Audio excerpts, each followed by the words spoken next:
Hi, welcome back to our second discussion group. I am, for those of you who were here a couple of weeks ago, you know me. I'm C.J. Jackson. I'm a reporter, an editor with Politico. I am a KU grad. You can't hear me very well? Uh, I will talk louder, and hopefully the microphone will also pick me up better. I am C.J. Jackson. I'm a reporter and editor with Politico. I'm very excited to be back for the second time for one of our Dole discussion groups. I have done something that I will pat myself on the back for. I have come back, although not with my wife this time, with another woman of great accomplishment. That's my pro tip for today. I'm joined by Samantha Tubman, who is a great friend of mine, former colleague of my wife, Johanna's, and most recently was Deputy Director of Protocol for the State Department? Assistant Chief. Assistant Chief of Protocol, Yeah. I'm sorry. No, it's okay. Assistant Chief of Protocol for the State Department, and before that was Deputy Social Director for the White House. Sam, or Samantha, we'll call you Sam because we're friends, right? Yes. Sam started with President Obama in 2008 and is going to be able to talk to us about the process of how a campaign transitions into a governing body and a presidency. We're going to talk about what things she sees that are very familiar to her in terms of the first 100 days for President Trump versus President Obama.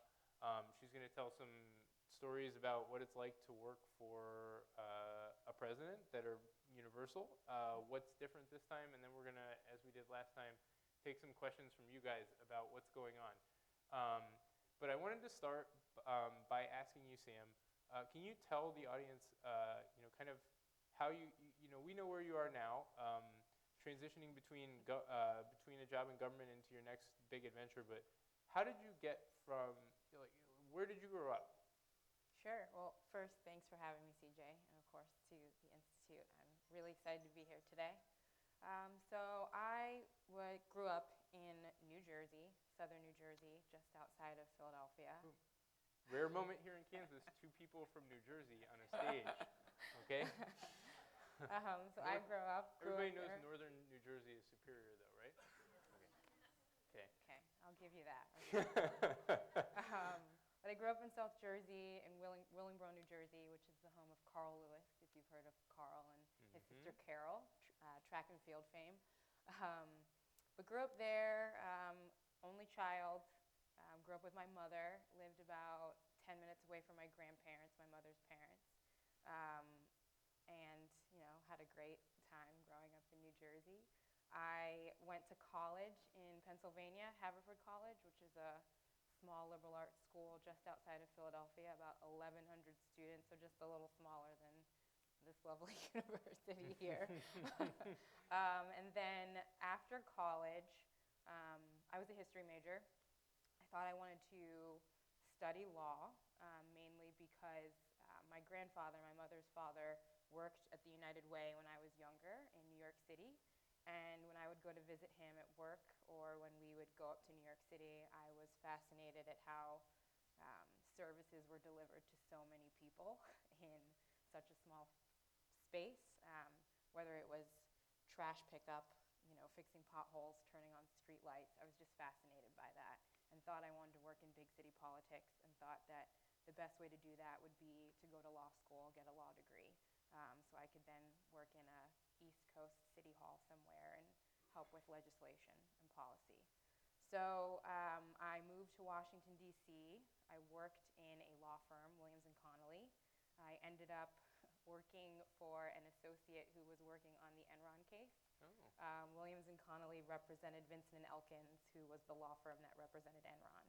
So that didn't work out too well. Oh, no. Yeah. Well, the case went a lot longer than my tenure at the law firm. So while I was there at the law firm, a lot of the attorneys that I worked with, told me that if I really wanted to go to law school, to make sure I was 100% sure that that's what I wanted to do, that they didn't want me to waste mostly money and a lot of my time going to law school. So I stayed at the firm for 3 years, and while I was there, I was able to think, maybe law school isn't the best thing for me. So I decided to apply to schools for governmental administration.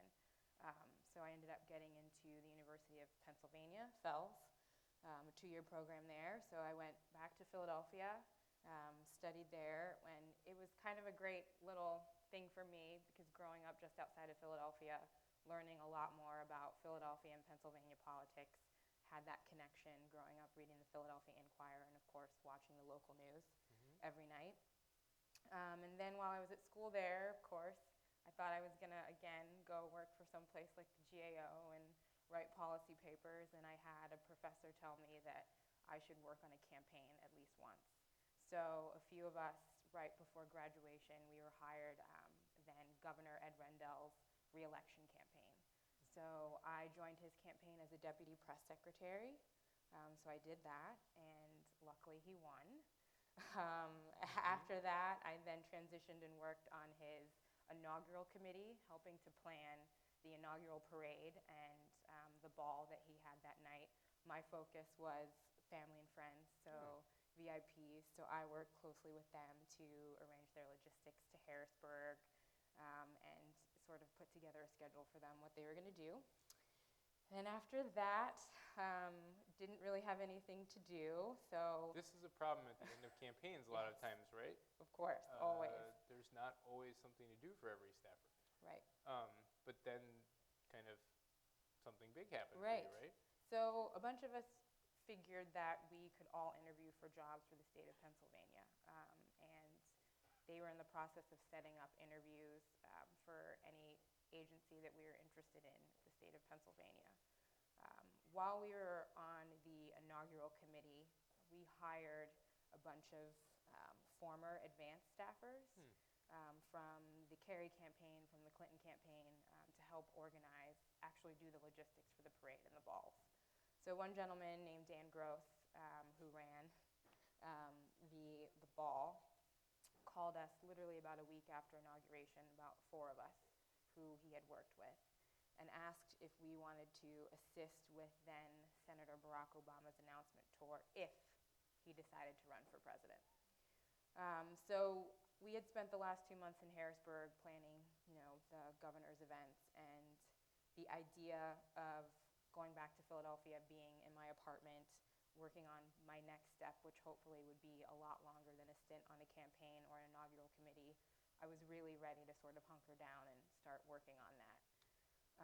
Instead, you signed up for what, like a 2-year... 2-year extravaganza. That never, you couldn't really tell whether that was going to last or explode in, No. Yeah. And I will say that when he first called, I said no. This is Dan, not This is Dan, not yes, Senator Obama. yes, this is Dan. I wasn't one of those people, when I was in graduate school was when... I could say no to Dan Gross. I don't know that a lot of people would Not a do lot of well people. saying well to principals. No. I wasn't one of those people who, did backflips when I heard Senator Barack Obama speak when I was in school at the convention. I wasn't one of those people who, really sort of admired or held a lot of politicians as, someone I looked up to or an idol. So it wasn't necessarily, and this is terrible to say, that Senator Barack Obama was that draw for me, but for me it was, okay, where would I go? It's Springfield, Illinois, in January.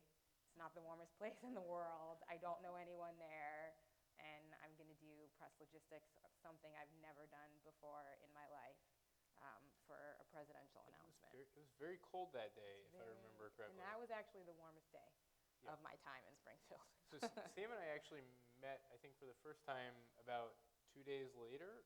President Obama went from, or then Senator Obama went from Springfield to Iowa Falls, Iowa, where I interviewed him, which was next to a treadmill and an exercise bike.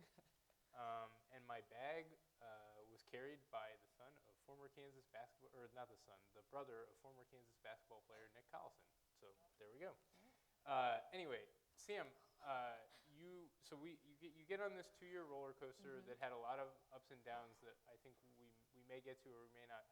But the focus of our discussion group has been on the first 100 days and the transition from being a candidate to a president. So I want you to flash, for if if you can ignore it, ignore the 2 years that followed Springfield, and talk to me a little bit about the moment, the moment of you have this moment of realization that Senator Obama is going to become President-elect Obama. What is that like for a staffer? How does the atmosphere change? What's the dynamic like going from campaign immediately to a role on his transition, which is when things get very serious about governing? Sure. So most of 2008, I was a press wrangler on the campaign, which... Do you guys know what a press wrangler is? Basically, her job, reporters, and I'll say this with all due self-deprecation, are a lot like children. You need to keep them, you need to keep them on a schedule. They have like certain needs. They need to be fed on time. They need to go to bed on time. Glorified babysitter, Yeah. basically. Yeah. I'm Sam being very self-deprecating here. Her job was very important in terms of helping, maintain Senator Obama. I mean, Sam helped make sure the pictures were good. Like the visual elements of a presidential campaign. So you served as a press wrangler, and then that continued like immediately into like the hothouse that is creating a government. Mm-hmm. I mean, I can honestly say that when you are traveling on the road, when you're with the candidate, you're not necessarily thinking about tomorrow or, election day. You're literally thinking about what you need to do that day. You're thinking about like whether you have time to get a run-in Exactly. before presets or something, right? Or, yeah. Are we running on time where the press is going to have time to eat lunch after they file their stories? Or what time are we going to get in that night, and will we have time to actually print out schedules and put them under their doors? Mm-hmm. So I can honestly say, I can't speak for a lot of other people on the campaign, I wasn't necessarily thinking about, what was going to happen after Election Day, and shockingly, that night, neither was anyone else, because no one really told us what we would be doing the next day if we were going to win. So there's this image, and I think that every president likes to cultivate this image that they win, and then there's a plan in place, and then it's go time. But even and I think that you're telling us that there was no plan, that it was improvisation. That's right. I mean, I lost my luggage.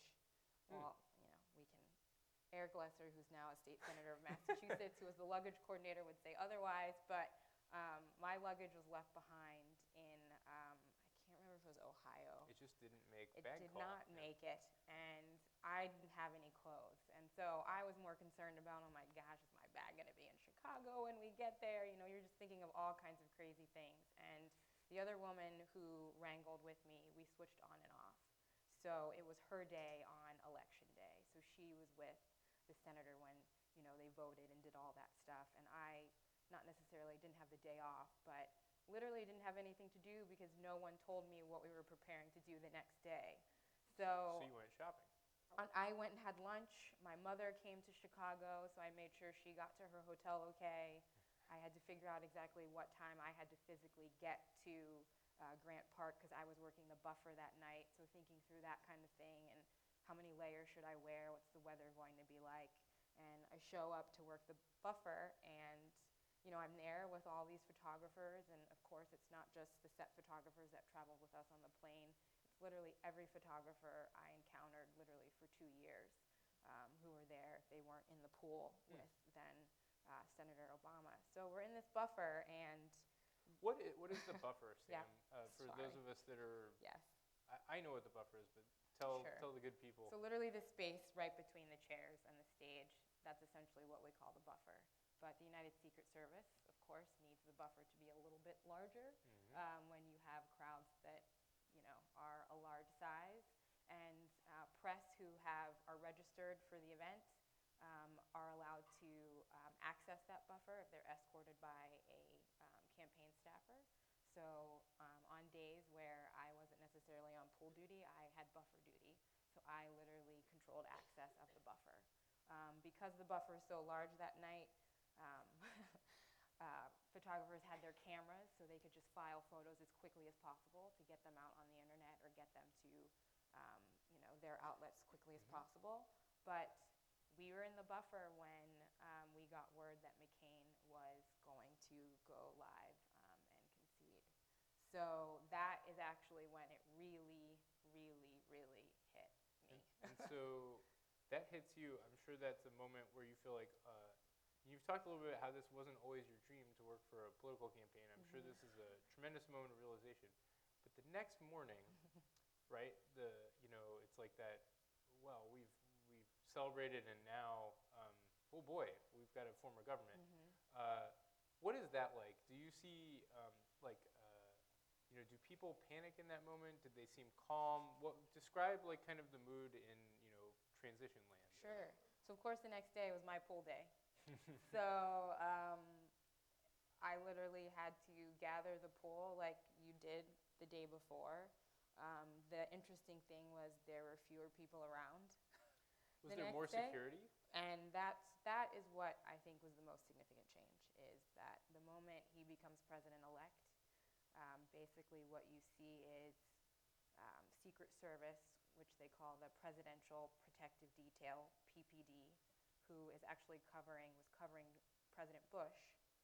A subset of those people then move over to protect the president-elect, vice president-elect, the first lady, second lady, and children if need be. And so this is a pretty standard process, and we can imagine that something very similar occurred when President Trump became president-elect on election night, right? That exact same thing. I remember seeing agents that we've worked with for 8 years on television with President Trump, and that's also kind of super exciting. You're like, oh my goodness, it's kind of shocking to see them with other people. They become friends of yours after a certain time, right? I mean, and that's the difference with the transition, right? There were agents that would basically cycle in and out for the entire campaign, or from the point where Senator Obama got protection. And immediately those people disappear. And the next day you're working with a whole group of new people, and Presidential Protective Detail is completely different than the detail that was protecting then Senator Obama. The stakes are different. Yeah. The level of protection is extremely different. And their rules and processes are extremely different from the rules and processes that existed literally a few hours before. So that is sort of shocking. So that was the one thing that I think I noticed, because we have an agent that travels with the press. We have to be screened before they go into events. So that whole process changed, and that's something that you basically have to learn on the fly. So you're one of, probably 1,000 staffers working for Senator Obama when he becomes president-elect. Ballpark, right? Everybody wants a job, right? There's a finite number of jobs in Washington, and also they don't all get filled at once, right? Was there a level, when did it become sort of a question of people wanting to know what they were doing next, and talk a little bit about that? How soon were you assured that you would have a job?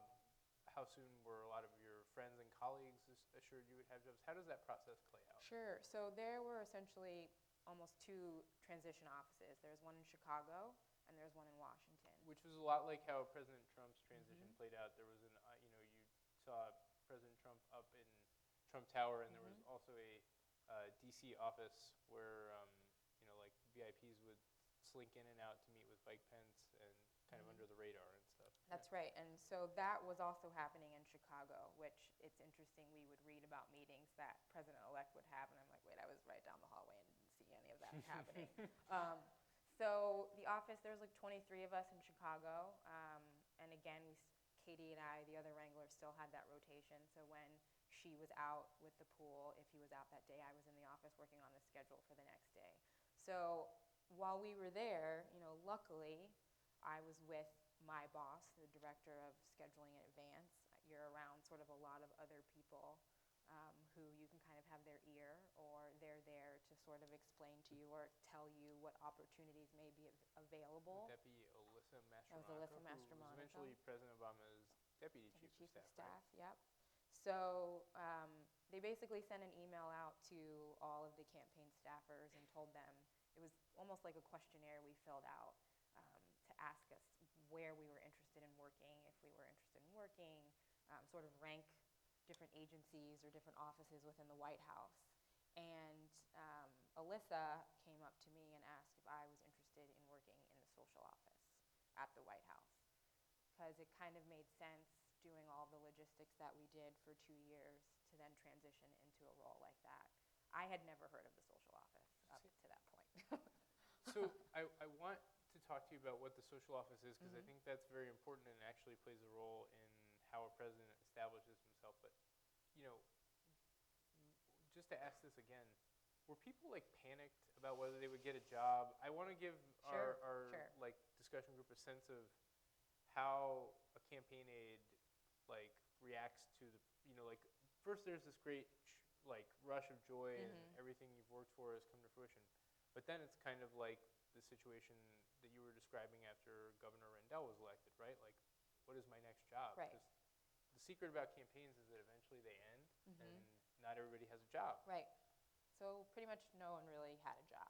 No Right. one was guaranteed anything, no matter. Well, President Obama had a job. That was he it. had a job. Biden was good to go. Joe Biden had a job. But I think at all levels, no one was guaranteed a position. I think, you know, I wasn't necessarily panicked because I knew I basically was living out of a suitcase. I moved out of my apartment in Philadelphia, moved all of my stuff to storage, and if I did have the chance to go home, it was my mother's house. So it was a mentality that I had, which was, look, if I don't get a job with this administration, I'm just going to go home and figure it out. I think there are a lot of other people who had a dream of working in the White House, of working in Washington at an agency, which, you know. You had a lot of colleagues, as I seem to recall, that kind of grew up on the West Wing, right? So their hero wasn't necessarily President Clinton, it was Josh Lyman or something, right? And they knew what position that they wanted to have. So there's something called the Plum Book that lists every position in the U.S. government. Right.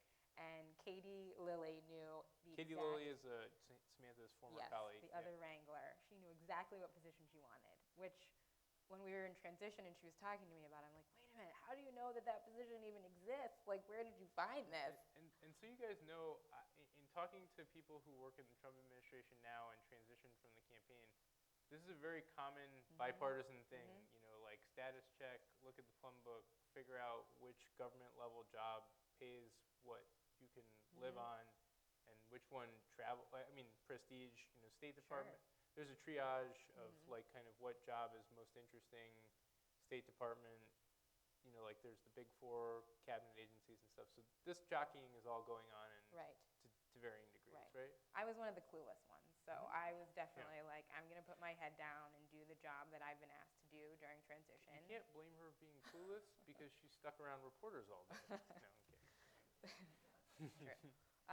So I definitely, the small amount of people who were in the Chicago office, it was definitely like you had to pinch yourself because you were thankful that you were there and that you had a desk and that you had something to do, knowing that a lot of the other people you worked with were not in the same position as you. I don't think I ever took for granted how, you know, close I was to people who were going to make the decisions of who were going to get jobs.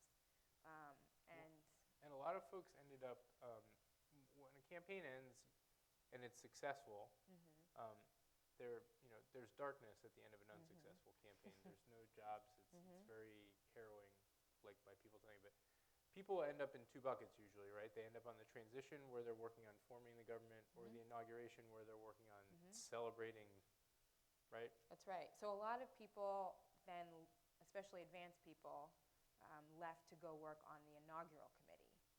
So the inaugural committee is responsible for planning the parade, the big speech, that space, getting all of those people there.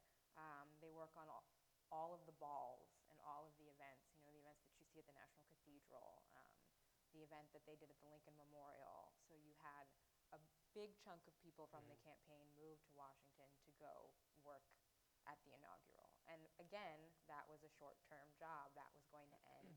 They did all get fleeces at the end, or like special jackets at the end of it. Yes. So do you have that going for you? Yes. So CJ's always looking at the writers. Yeah, come on. I think you guys got jackets when you won the election too, right? Or fleeces. I think I had to. That's a pretty common campaign thing too. Yeah. Anyway, so let's talk about you kind of get a sense of where you're going. Mm-hmm. I'm sure there's this world around you where other colleagues don't know what they're doing Mm-hmm. or slowly figuring out what they're doing. Um, but is there a secret document that every administration gets so that you actually know what you're doing on day one? I didn't see that document Okay. on day one. Okay. I definitely, Did you help write one for President Trump's team? well, my job at the State Department, the office that I ended up working in at the end, we put together standard operating procedures for our division. So once he won, we basically had to put drafts together before Election Day. So as soon as we knew who was going to be elected, you had a sense that that transition team, they were going to have people who were going to physically move into state Mm-hmm. and start making the rounds around the building to figure out what each office does. So luckily, when I got there, there were standard operating procedures in place.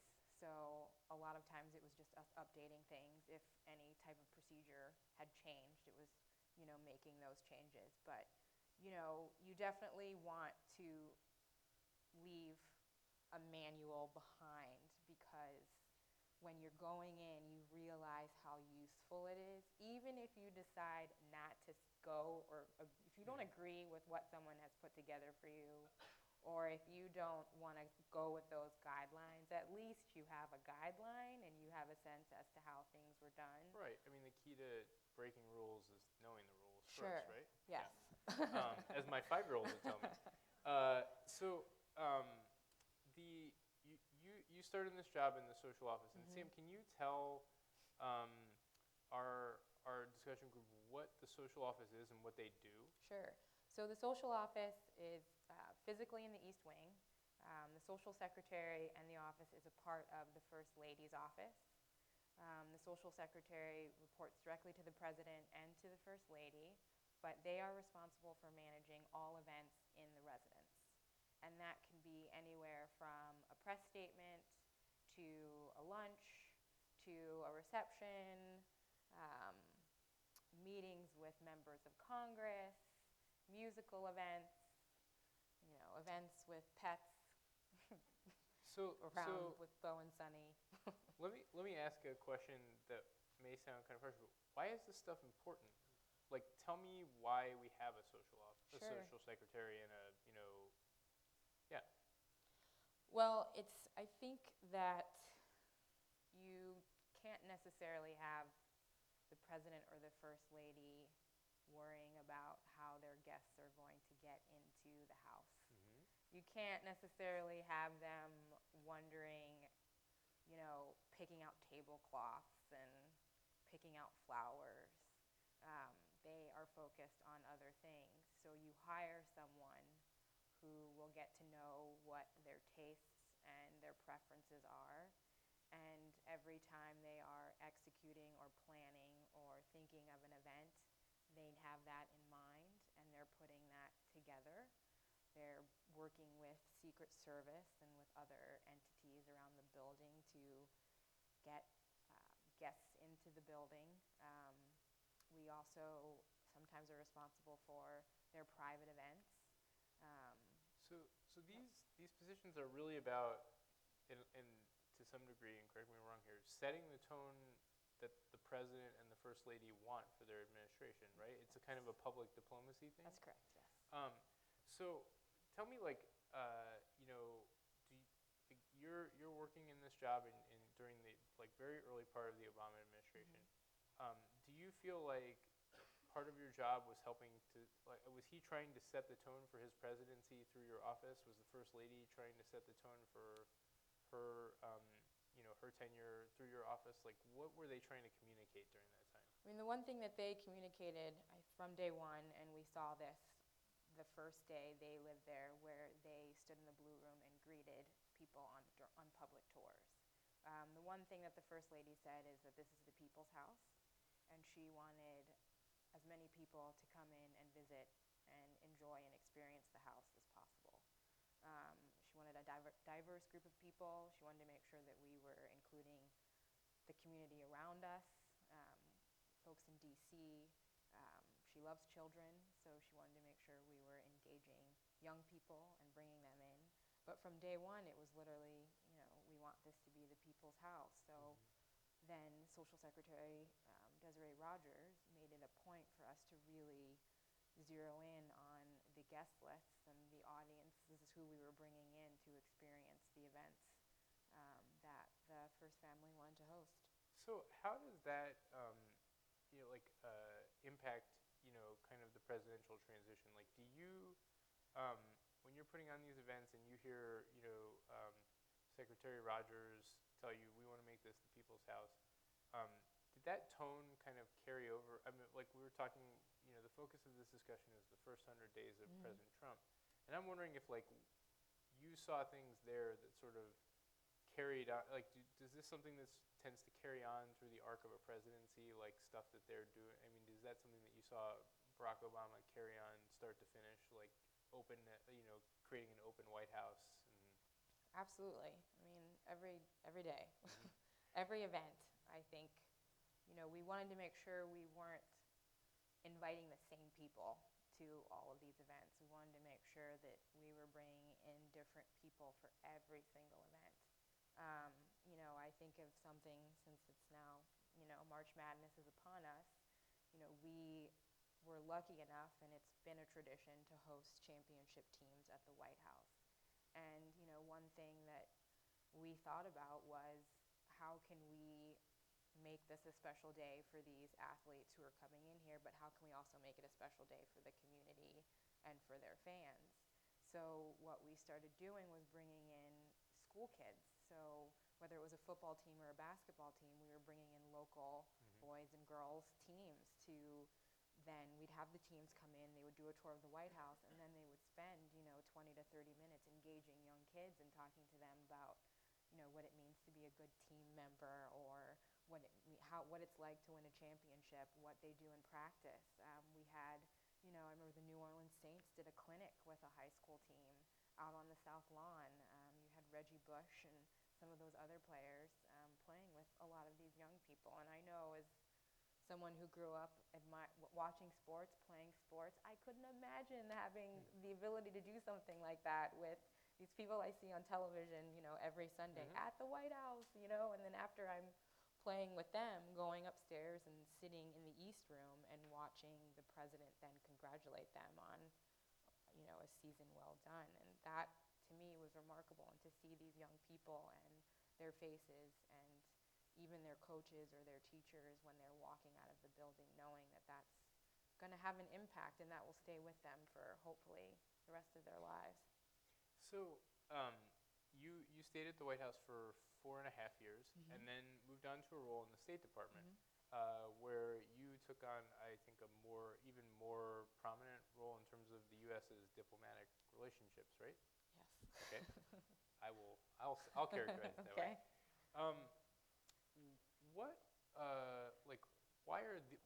Why is the State Department? I guess I'll phrase it this way. What are you guys doing to kind of at the State Department in terms of diplomatic relations, and what in the Office of Protocol, like what does the Office of Protocol do, and why is that important in terms of governing and the power of a presidency? Sure. So moving over to the protocol office, it's almost like an extension of what we did at the social office, but you're doing it sort of more global. With world level, leaders, world right? leaders. Yeah. So the division that I was a part of was the visits division, and basically our division oversaw every visit of any foreign leader to the United States, in particularly to Washington, D.C., to visit with President Obama, the Vice President, Secretary Kerry, First Second Lady, and other U.S. government officials at the State Department or at the White House. So when a foreign leader was coming and it was put on the president's schedule, basically my division would work with that foreign delegation or with that embassy on the logistics of the visit from start to finish. So we would work closely with the National Security Council, who told us what the format of the visit would be. But literally, our chief of protocol would be the first person to greet that leader when they arrive in the United States on behalf of the president. So it seems like it's a very easy thing, but it's also, it's a a lot of pressure because the other thing that you're doing too when they land, customs. We are gathering all those passports, we're checking all of them, we're making sure all the visas match up. And Are you also managing egos here? I mean, it seems like, we have one Donald Trump, but every country has its own equivalent, world leader. That's right. They all have, they may not have the same bearing, but they have their own egos and their own idiosyncrasies. How often did you run into that in your job? Well, it's interesting because, luckily I was in a position where, I had a team of people who were managing all of these visits. So I wasn't necessarily on the front lines of unhappy people or things like that. But, a lot of the people that I worked with were my counterparts at another foreign country. So luckily you can work on a level and you can speak to what you know, what your leader expects, what they need, and they can do the same thing. There's a Samantha Tubman in France. There's a Samantha Tubman in Senegal. Yes. Interesting. Yes. Can you talk about, one of the things that I know that you worked on was this huge summit of African leaders in Washington, D.C., right? Toward the end of the Obama administration, 40 some odd 53 leaders from Africa descending on Washington, D.C., which lots of you have been to Washington, D.C. I take it it's not actually that big a city. No. It can become especially clogged pretty easily. But one of the things that we talked about before the show was, there aren't really enough serious-looking SUVs to accommodate 53 world leaders, right? And tell me a little bit about that process because I assume, and far be it for me to judge everyone's ego, but some world leaders are not going to be okay having a smaller SUV than another world leader and things like that. Can you talk a little bit about? Yeah. Sure. So there's a precedence list that exists, and when we talk about heads of delegations, it's usually a chief of state or a head of government. So chief of state be Queen Elizabeth, President Obama, President of Turkey, and then you've got head of government, which is your prime minister level. So basically, when you have a summit like this, you basically send that information out to countries, and they usually let you know who their head of delegation may be. That may not be a chief of state or head of government. It may be a foreign minister level or even lower, or a vice president. So they get a smaller car. So Secret Service. Somebody tell Joe Biden. Secret Service protects every chief of state or head of government that comes into the country. So you want to talk about, an organization that has a very difficult job. Not only during a summit like that, not only are they responsible for protecting the President of the United States, the Vice President, their families, they are also responsible for protecting these foreign leaders when they are on U.S. soil. And their families? Or No, it depends on, again, there's, a threat assessment. Okay. It depends on the threat assessment, but there are also, some... They have to do this normally a couple of times a year, but it's normally around the United Nations, right? I mean... And that's a different... That's a whole different animal. Yeah. Okay, Yeah. so tell me, okay. So Secret Service, depending on your threat level, there are levels, they will provide the vehicles that the delegation will ride in, meaning they provide the limo, a spare limo, other vehicles depending on your threat level, and then it's up to the foreign embassy and the delegation to provide any additional vehicles that carry any staff or other delegation members. So as you can imagine, there are only so many black Suburbans that exist in the DC area, or even in the US at one time, that they can supply. And with protocol, we pay close attention to how we treat these leaders, right? I think that you have some people who don't care about a precedence list. They are the head of delegation of this country. They want to be treated just like every other head of delegation, no matter what level they are. We don't need to name names here. We'll not name names. Okay. But basically, you can if you want to, but we don't you have to. had delegations who, some were in Suburbans, Some were in Ford Explorers. Some were in, a two-door, one was gray, one was black. But basically, I was getting phone calls about how one delegation had black Suburbans and how their delegation had Ford Explorers. And why did this one delegation get intersection control, and why did I not get intersection control? That's actually when you know you've made it as a world leader, you have intersection control, right? And you know what the motorcades are. You get to stop the traffic lights. Because Secret Service, what they do is they put the flag of the country on the leader's limos. Huh. So, if Egypt's flying high. I'm not going to name names, no. But, my country, I'm sitting here at a stoplight, and I see C.J. speed by, go through the red light. I'm like, wait a minute, he's a president, I'm a president. What's going on here? So you're getting those kinds of phone calls, and, it seems silly, but it's not. It's a big deal. Right, because the guy who stopped at the stoplight may be a country that is strategically very important to the United States, and assuaging egos may eventually be useful. We like to think of world leaders as being sort of like above the, above sort of petty grievances, right? Well, every country is important to the United States. Right. Every country. Okay. And as a protocol staffer, every single leader is important. Of course. And we want to treat every leader the same, and that's the line. It's a tough thing to follow, especially because, again, Secret Service is a completely separate entity from the State Department and the protocol office, right? And I could sit down and have a meeting and say, and this seems crazy because there's so many other things that we're organizing, right? But am I going to sit down and have a meeting and say, okay, tell me about the cars you're going to have for all these delegations? They would be like, oh, we are getting out of here. We are not going to sit here and go through with you what vehicles we are assigning to each country. That's just something that I trust the Secret Service to take care of that. And, they will actually get the complaint most likely before we do because they're with that leader. But a lot of times, love them, they will call and say, I'm just giving you a heads up, you're probably going to hear from this country. They are not happy with their Ford Explorer, and we stopped at this one light at 19th and Mass, and another country came by with intersection control, and they were upset about that. So, they gave us heads up, they let us know, and I then told the chief of protocol just in case he heard from that ambassador, or if you kind of like put the blast out there. And of course, Secret Service will say, well, look, I see that we can get a black Suburban in 2 days, so if they're still here, we're happy to switch the car. And, you want to accommodate. And you understand because a lot of people think about reciprocity, right?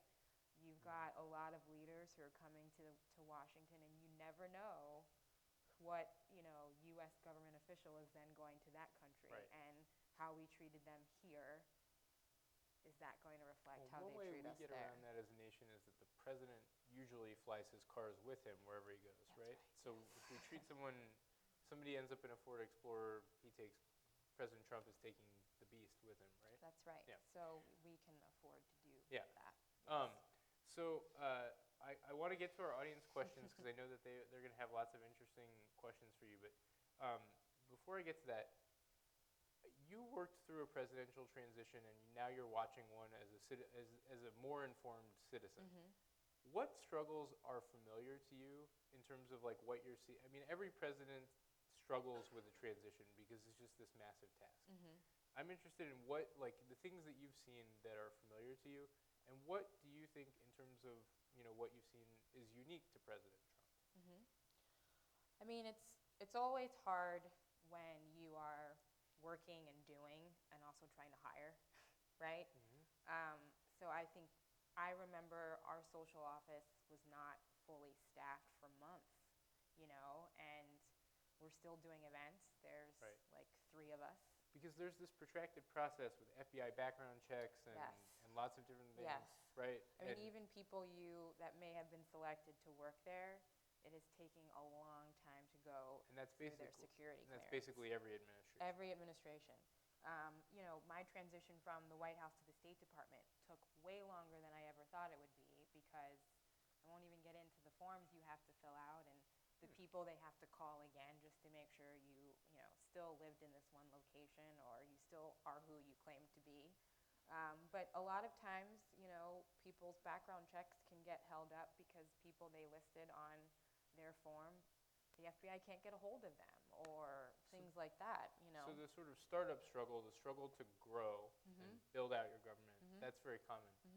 What, have you seen anything that is sort of like uncommon to you or not, wasn't something that you experienced that either that they're doing or that the Trump administration is struggling with? I mean, I think the one thing, which again, growing pains, it's just that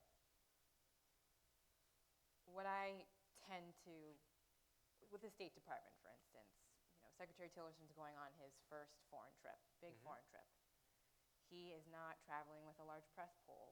At my time at the State Department, I don't ever recall Secretary Kerry traveling overseas or traveling on a trip that has huge significance This is without the a press big pool. diplomatic mission to Asia coming up. Correct. For Secretary Tillerson. Right. And we've seen a lot of activity over there. So that's unusual. Interesting. Okay, well, I want to spend as much time with audience questions as I can. So, guys, do you have questions for Sam or for me about Sam's experience or covering the transition? And I think we have some microphones, and let's have at it.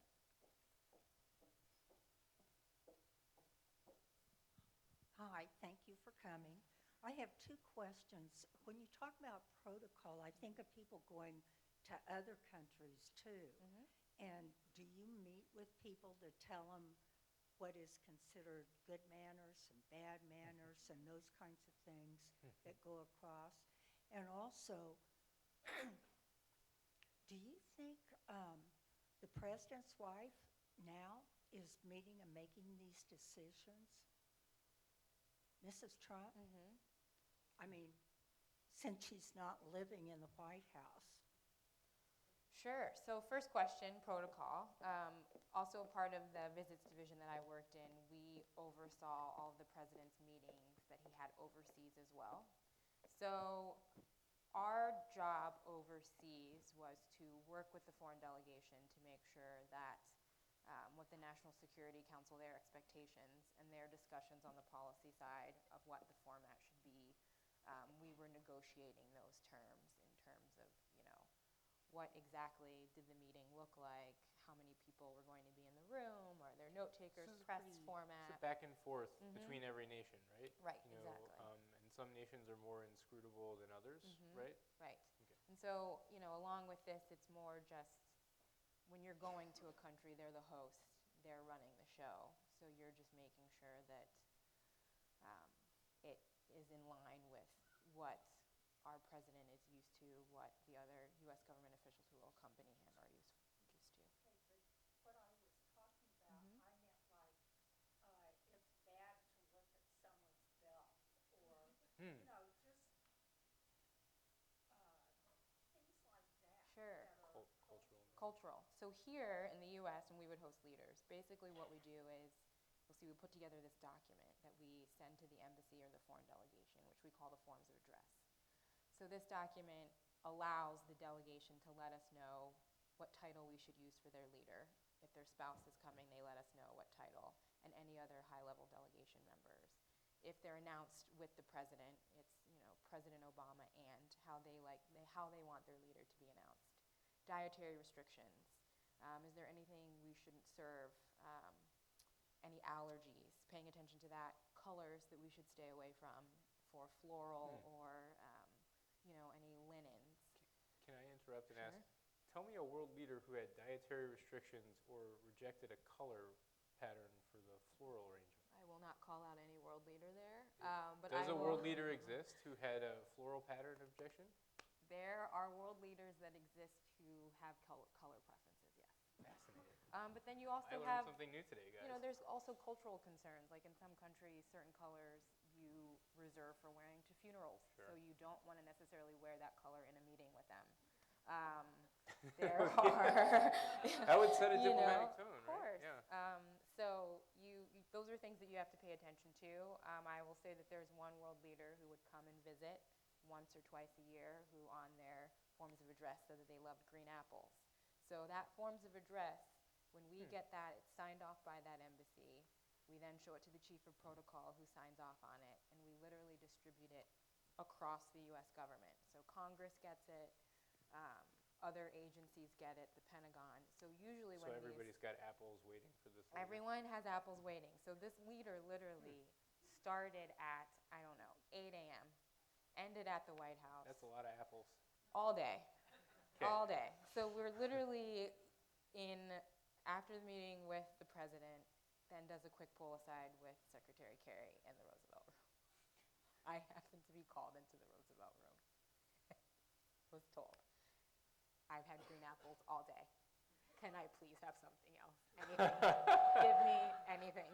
Anything but a green apple. I'm like, you got it. I will get Pink lady, you perhaps. another, Yeah, I don't know. something else other than a green apple. So again, here, this is something that we have to get right. You know, it's other people are using this document to make sure they're not culturally offending anyone, using the wrong colors. And you'll find that a lot of people have floral allergies and prefer not to have any floral. And it's interesting because, of course, you know, people who don't know are there like, oh, there's no florals anywhere. How dare they not have flowers for that leader, but they had flowers last week for this leader. It's, you know, usually there's a reason. Yeah. Second question. I believe she is working on things, even though she's not necessarily in the White House. And it's been kind of documented that First Lady Melania Trump is staying in New York so her son can finish out the school year. But your understanding, and Sam, this is sort of like the people who work in social secretary and protocol, it's sort of like a secret society. There's kind of an honor among, you know, protocolians here, right? You guys talk to each other across administrations, so you would be aware of her prepping and stuff like that. Sure. I mean, I think a lot of people are more focused on, of course, what the president is doing, what her husband is doing, but if you do, you know, a lot of the local papers in D.C., she is hiring staff, slowly trickling in again. So I think she's definitely working on things, yeah. More questions?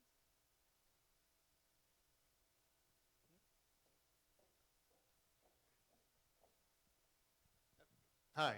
Hi. Hey, coming in hot. I like it. I just had a couple of questions. First, is Michelle Obama as great as she seems to be? I think so, yes. Well, I think my second question is, and this kind of relates to the fact that Trump's wife is in New York, the budget, you know, for the travel. I think that's passed through the Senate, or the legislature, right? And I guess my concern is you have the Trump kids, and you have her with her protection detail in New York, and it's substantially more than for the Obamas.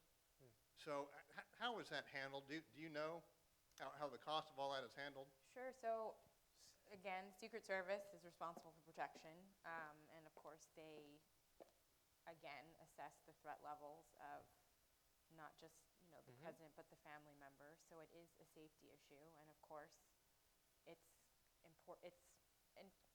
You want to keep his family secure. It's important. It's vital to the interest Exactly. of the United States. Yeah. But the Department of Homeland Security is ultimately responsible for. Well, what I would say to that point is, I've covered parts of 3 presidencies. I feel like at some point there was, obviously President Trump has a larger family, and they're more spread out at this point. But there's always at some point some politician on the other side. This is like almost as like clockwork, who will complain about the costs of the leader in office from another party. I do think we have a situation where President Trump has a large family, but as you said, like it's imperative to it's imperative to the United States that his family stays safe. Right. I mean, and there is going to be a difference. The first family all lived in the White House, right? Where you have a situation here where there are children who are significantly older. They have kids of their own. So it is very different from. I guess my concern, of course, is that the Trump, they're going to, like Southeast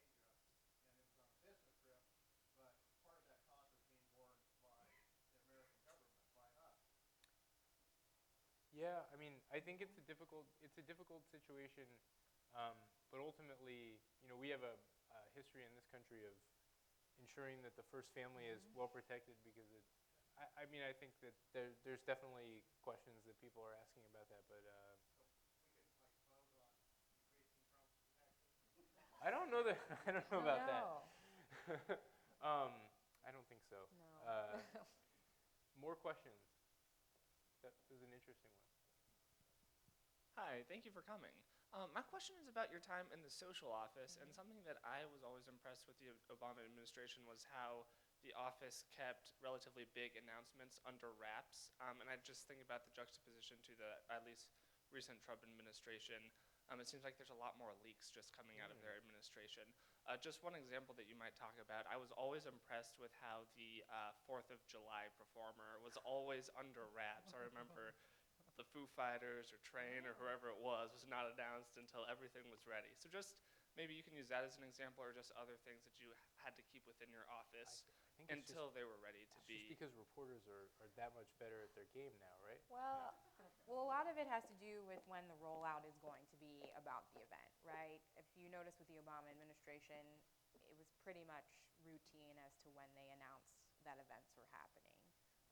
So it didn't necessarily, we may have had the Foo Fighters, a month before the 4th of July, but the, communications shop didn't want to release that information until just before the actual event. So a lot of that is just sort of circumstance and, when they want to release information like that.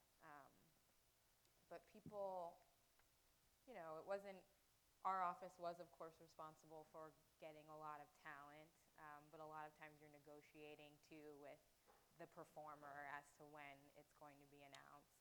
Usually you're not, when you sign one performer, there's still other things or aspects of that event that you've got to nail down before you're announcing it to the public that it's happening. I think, a lot of the leaks that we're seeing now aren't necessarily about talent at events. It's a little different. Depends how you define talent in events, I guess. True. I think, someone at my level, when I first started at the White House, I was not privy to a lot of things. I remember when it was Correspondence Weekend, and I get a phone call Sunday night from the president's assistant saying, I need you to come in. We're going to do just come in, just get here. Wouldn't tell you why. Wouldn't tell me why. Sunday night, just like, okay, great. So I think that Johanna, my wife, also got a call somewhat similar to this, but and it's finish the story. right, and it's one of those things you're thinking about. You're like, what am I supposed to wear? Like, what is this going to be? Right? So what's happening? So, I don't think I think I actually wore jeans and a blazer because it was Sunday and I didn't think it was going to be that big of a deal. And when I got there, they just said, okay, we need to set up the East Room for a press statement, and the podium needs to be in with the cross hall as the backdrop. And the only time we have done cross hall as a backdrop, it was a major announcement, something big was happening. So she hadn't told me to call anyone, but clearly I was like, well, I need to call the social secretary. Like, we've got to get people here. And so at this point, you still didn't know what you still were setting had no up for. idea. So we're setting it up. White House Communications Agency is there. The pool was there, setting up the pool camera. We're adjusting lights. Literally still have no idea. And I remember. Is this before or after The Rock tweeted about it? Right? Didn't The Rock have a I have no idea. Okay. In the East Room, and I remember the president's videographer was just like, I know what it is. And I'm like, okay. Cool story, What bro. is it? And he was like, Bin Laden. And I was like, what? You're like, I wore jeans for this? And so, in my mind, I'm like, okay. Still no idea. I'm not going to make any assumptions. And that's exactly what it was. And So was he guessing, or did he know? was guessing.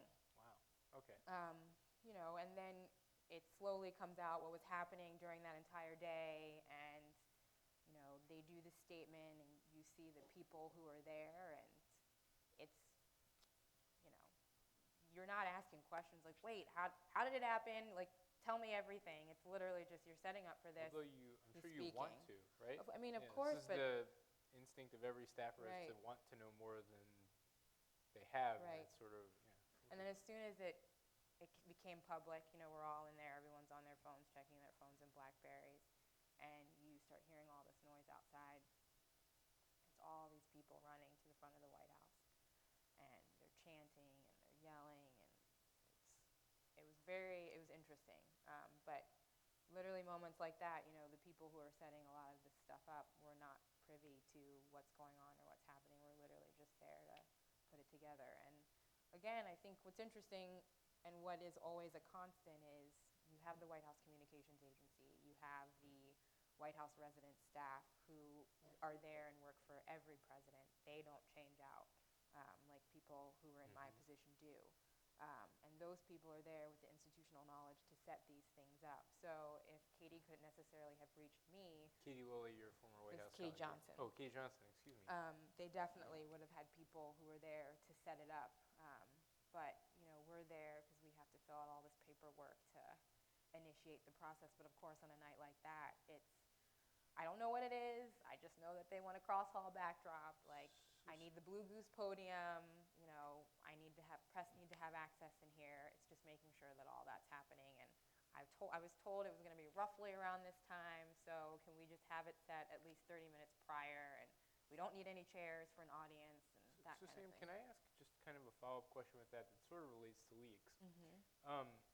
When a project like that presents itself, and Katie Johnson, who's the president's personal secretary, she's seeking, because not everybody, that's a it looks like a grand production when we see it on TV, but that's a relatively small event.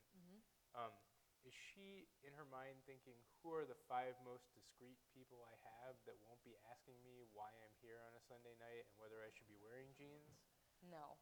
No? No. She's just whoever she can get into the office. She's literally like, okay, which office is responsible for setting this up? I'm calling that office. Interesting. Okay. And I think that when you get a phone call from someone like Katie Johnson, I'm not going to be like, Mom, I just got a call from Katie Johnson. I need to go to the White House right now. It's not. Right. She herself, Right. that position itself is sort of discreet and soft power. Right. And, yeah. Again, when you're getting phone calls from that person, it's serious and it's usually immediate. So. Interesting. Yeah. All right. More questions, guys? That was a fascinating little tale there. Yeah. I just wanted to also say I'm a big fan of Michelle Obama, and I'm curious. I think she will go down in history as one of our great first ladies. How did she influence you as a young woman of color, and what did she do to touch your life and mentor you? So my second campaign event in 2007. So literally, we finished the the announcement. And I fly from Springfield and go home, and the next day I get a phone call that's like, can you do it all over again in Columbia, South Carolina? So I'm like, okay, sure. So fly down to South Carolina. We're there for about a week and a half, or about a week. And I was doing press logistics then, and my lead asked if I could go pick up Michelle Obama at the airport. What is a lead, Sam? Oh, sure, yeah. Is that the person, the lead is the person that's in charge of kind of the totality of logistics for Sure. a trip, right? Yep. So the president, first lady, were going to do a couple of fundraisers together. Then there was going to be a rally. He was going to do a series of media interviews. So you have a lead who is sort of making sure that the schedule is intact. You have site people who are literally responsible for setting up each location. You've got a press person who's responsible for managing the press at whatever location they need to be at. And these are common to any presidential campaign? Any presidential campaign. So I went to pick up Michelle Obama at the airport. Her flight was running a little late. We had a car and driver, so I didn't have to drive, which I was very happy about, very nervous. So she gets off the plane, I see her, and she's stopped by 2 people who were on the plane with her, just chatting with her. And then, I see her and I say, hi, I'm Samantha. I'm going to take you in a car to the fundraiser. And we exit the airport, and I go to sit in the front with the driver. He's like, no, come and sit with me in the back. So I sit in the back with her, and she's like, tell me about yourself. Like, how'd you get here? Where'd you go to school? And was asking me all these questions. And she then started talking about her college experience and what it was like to, take the SATs and how her struggles and, how it was sort of a little bit of a shell shock her first year of college. And I think I was shocked at how candid she was. I was shocked at, that she invited me to sit in the back seat with her. And then, so that was an amazing experience for me. I guess I was very happy with how nice she was, and I was taken aback by that. And I didn't really, the only time I would see her on the campaign again is when she would join, then Senator Barack Obama on the trail. And then, of course, the social office was within her office, so had the ability to sit in meetings with her, and you would see how she would just take in all the information. She's probably one of the smartest people I've ever encountered, I've ever met. Very caring, but she pays attention to things in a way that the president just doesn't have the ability to. So briefing her is very different from briefing the president, where her briefing book is, like her Bible, and she sees things. If you are then briefing her in person, she's like, well, wait a minute. Your briefing that I had in my book last night didn't say that, so what's, she kind of catches you on things. A lot of times in scheduling meetings when you're talking about scheduling proposals and things that she's doing,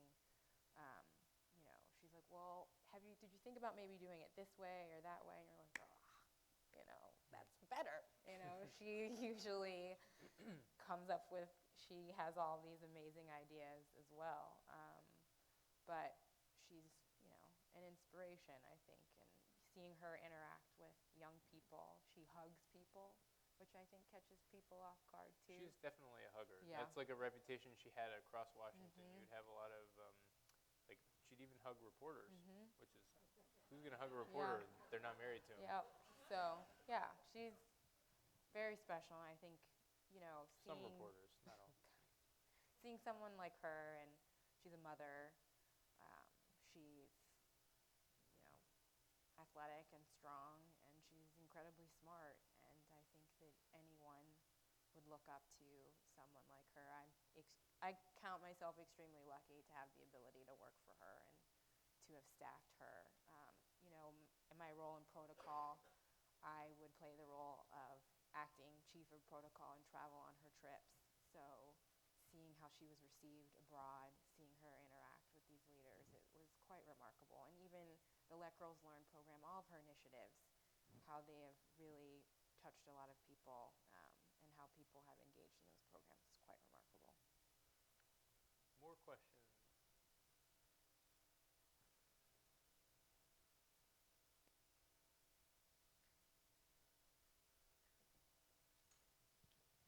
One of the many things that have struck me about the Trump administration was the admission that they passed or turned down the opportunity to have ethics training, which is telling. But I wonder if you could speak to your experience with ethics, how that was cultured in the Obama administration, and of course any differences you might imagine in the current administration. Thank you. So, and I hopefully am getting this right, but we had to do ethics training every year. I believe I'm getting this right, both at the White House and at the State Department. What does ethics training entail? Like, what are they counseling you on conflicts of interest, or how to avoid uncomfortable situations? Well, it's conflicts of interest. It's, specifically during like a campaign year, what you can and cannot do as, a White House employee or federal employee, engaging in activity, for another candidate. Specifically for protocol, receiving gifts. There at the White House, you can't receive a gift over $20, or if you do receive a gift, you have to give it to, the Office of Correspondence, or It's a bummer, right? Because sometimes you guys get some tremendous gifts from foreign nations. well, so at the State Department, it's a little bit more than $20, but Hey, me. No, but you receive a gift and you have to turn it over and you have to fill out a gift form and they have to review it. They have to. Well, and then don't these gifts get like I'm trying to remember were you on the trip to Saudi Arabia where No, several I was members of not. the Obama administration were given essentially crocodile skin briefcases filled with jewels? I don't think I'm exaggerating there, right? So you literally you have to report it. You have to hand it in if you've received it. You have an expert come in and appraise it. And then they can auction them off, right? So literally, you know, if you receive a gift, you may not even hear back about it for months, 3 months, and then someone from the gifts office will call and say, okay, this has been appraised. It's $700, so if you want to write a check to the federal government and keep this gift, here's who you make the check out to, type of situation. And on the State Department salaries, how many of those $700 gifts are you able to, So plump I for out of don't pocket? think my prized possession from my time in the protocol office is a scarf from the Dalai Lama, which luckily was under the gift limit, so I was able to keep that. But there Dalai- again, a lot of gifts you just completely forget about because you handed in so long ago. But yes, eventually they are probably auctioned off or. So I would like to ask kind of a follow-up question on gifts because I think this is something that people will find a little bit amusing. Sometimes those gifts under $20, like they call it getting swagged, right? Like you get swagged by a foreign government. You might get like It's a thank you gift, like, thanks for your I work. think like Russia hosted a G8 and they gave hoodies, notebooks. But the interesting thing is that Delegation. right. Flag, yeah. But the interesting thing here is that sometimes you should check these gifts, right? Like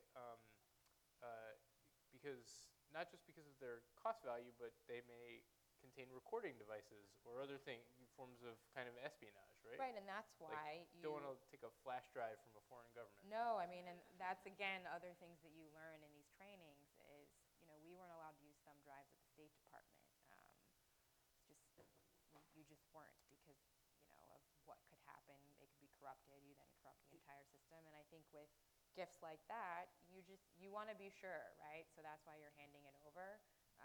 When we do gift exchanges for the president, you do protocol to protocol because you have to go through the proper screening procedures. You don't want to just hand the president a gift without it being checked out. And these protocols are the same for President Trump or President Obama as well, correct? They can't take gifts over a certain amount. They can't keep them. That's right. Right. Okay. More questions, guys, or I will ask Sam a couple questions. Yeah.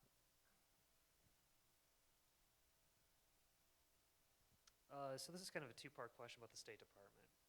So there's not been a lot, you talked about growing staff and all that stuff, and the State Department is kind of understaffed right now. How normal and abnormal would you consider that, how far we are into the presidency? And then along with that, as far as there's about a 30 to 37% cut proposed for the State Department, how would that affect protocol and the ability to do, I don't know, research and such things for diplomats and all that going forward? So again, I came to the State Department 4.5 years into the administration. So a lot of course, the roles were filled. And when Secretary Clinton left and Secretary Kerry came in, I think a lot of people stayed in their same positions.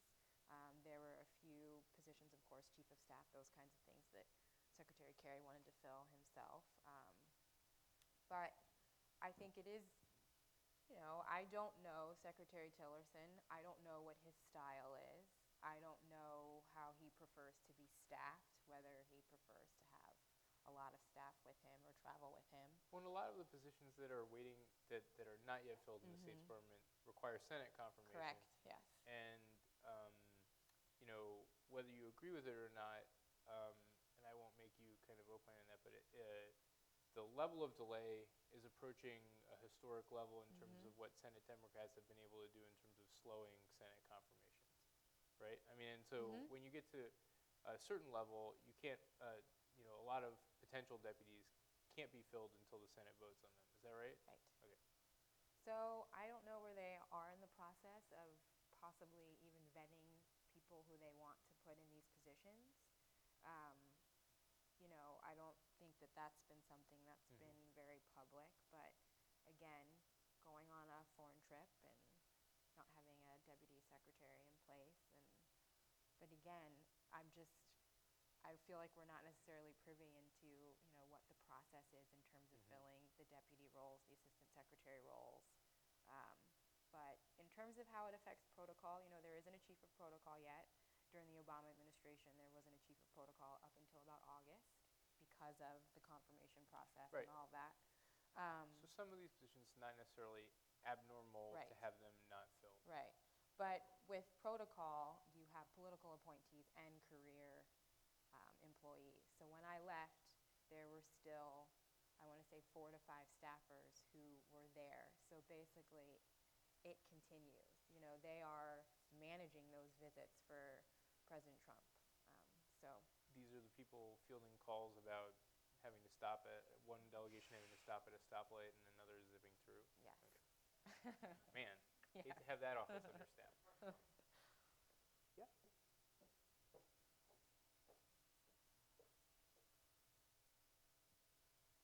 Hi.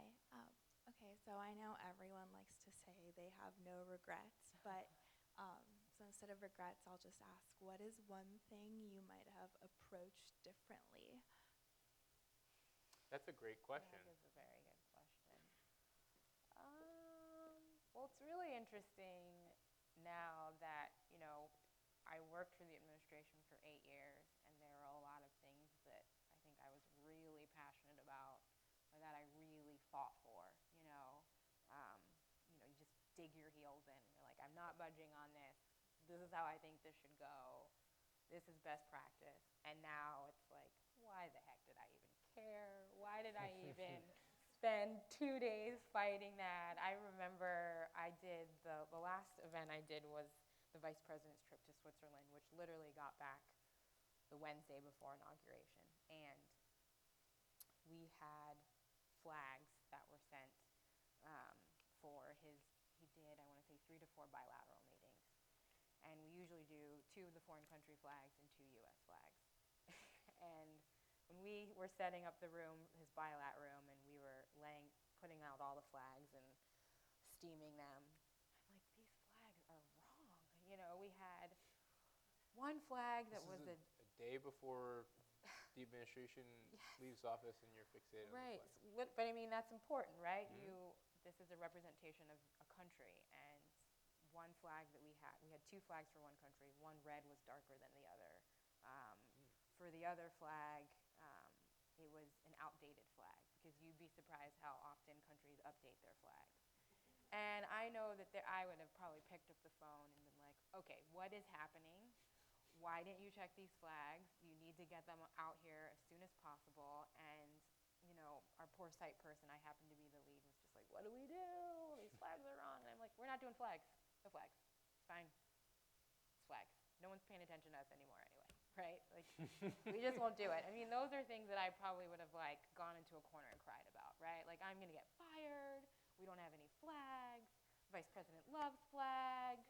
We've got, press are going to be in here. This is terrible. And this time I'm like, no flags. Wait, it's fine. did we just learn something new about Joe Biden? Sorry, no. I mean, Joe Biden loves flags? everybody loves flags, right? Everyone loves Anybody in flags. here They not look love flags? beautiful when it's well done. Yeah. No, but it's things like that you realize in the grand scheme of things don't make or break a lot. And, we would give these delegations a heads up. Just an FYI, we're not going to have flags today. I hope that's not a huge issue. You don't necessarily tell them why you're not going to have those flags. But it's like, are you okay with that? And they're like, that's fine. Who cares? And there are a lot of things that I think, I was really passionate about that I didn't really need to be passionate about. I don't necessarily regret it, because in the moment I think that it may have been the right thing to do, because it's, you're fighting for your principle. But, a lot of times when you're overseas, those are when you have those fights or those arguments and those disagreements, and, your leader's coming no matter what. So I think a lot of times you don't want to fail, or you don't want to do you want to make sure that the flags are set up because your principals are, they notice things like that, you know, a lot of times where they're used to walking into a room and they're like, something about this room is different. You're like, there is something. We're not going to tell you, but there's something. So, yeah. I think we have time for couple more questions. Yeah. I was wondering, was it a surprise when Melania handed Michelle the Tiffany box at Trump's inauguration? And how does that figure into the ethics thing? And what the heck was in that box? Well, it's interesting, right? Because I think people in my role, when you see something like that, you're like, okay, they're coming from the Blair House. Protocol staff works at the Blair House.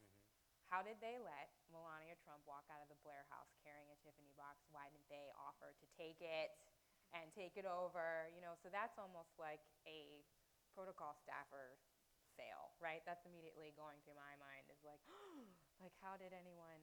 But I think someone told me that, and I may be wrong, but I think that that has happened in the past, that a First Lady has given a gift at that moment when arriving to the White House. The other awkward thing is the principals are never wrong, right? Right. Principals never do anything wrong. They're never off schedule, they're never behind schedule. They never do anything wrong, they're never behind schedule. It's usually you're thinking about a staffer. What they say isn't wrong. Exactly. Yeah. So when that moment happened too, not only was I thinking what was happening when they got into the motorcade from the Blair House to go over, but should there have been a staffer who could have retrieved that box from Mrs. Obama to not make that moment so awkward for her and for Melania, right? I mean, we've all been there. Someone hands you something when you're not expecting it, and you kind of don't know what to do with it, right? Right. Yeah. So again, Do you know what was in the box, though? no, I don't know. I'm sure like that Tiffany's scene- probably maybe released It's like what that it scene was. in Pulp Fiction. You never figure out what's But it in was the like a box. larger box, right? So assuming maybe like a picture frame or like a tray or something. Yeah. No. Something nice, for Yeah. sure. It's from Tiffany. But you immediately think that it was a staff issue, right? You never blame the principals in that moment. It's always, why didn't a staffer go and grab that from her? And that's when you're just anticipating. You have to think ahead, stuff like that. Another question? That was an interesting one. Anybody else? Okay, great. Well, I think that we will take this opportunity to wrap up.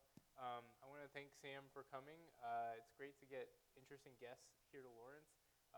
We have our next discussion group is in a couple weeks, and my wife, Johanna, will be back with Greg Jenkins, who served as President Bush's Director of Press Advance.